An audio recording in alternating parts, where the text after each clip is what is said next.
നമ്മളെ പെൻഷൻ മുടക്കരുത്, അത് തരണം, മാസാമാസം കൃത്യമായി തരണം. ഇല്ലാത്ത പക്ഷം ജീവിക്കാൻ പ്രയാസമാണ്. വേറെ വല്ല മാർഗം കടുത്ത മാർഗം നോക്കേണ്ടി വരും.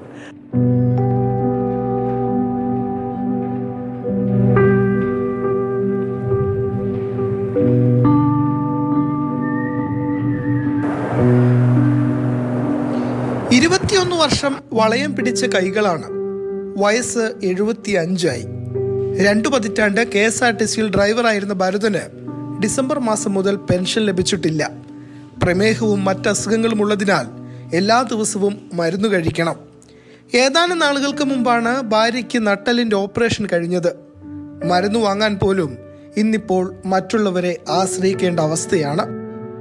ഇതൊക്കെ നിറവേറ്റുന്നത് എൻ്റെ ഈ ഒരു പെൻഷനെ ഡിപ്പെൻഡ് ചെയ്തിട്ടാണ്, അതിനെ ആശ്രയിച്ചാണ്. അത് മുടങ്ങുമ്പോൾ എന്തെല്ലോ മാനസികമായിട്ട് എന്തെല്ലോ വിഷമം തോന്നുന്നു.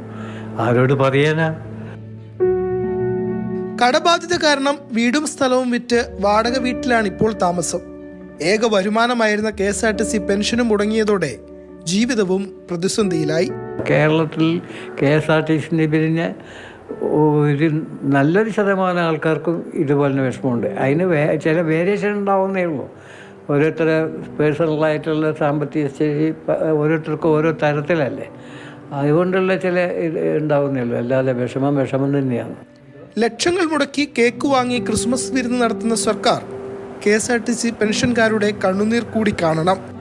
ജീവിത സായാഹ്നത്തിൽ സർക്കാർ കൂടി കൈയൊഴിയരുത്. ഷാജു ചന്ദ്രപുരയ്ക്കൊപ്പം ഫെലിക്സ്, മാതൃഭൂമി ന്യൂസ്, കണ്ണൂർ.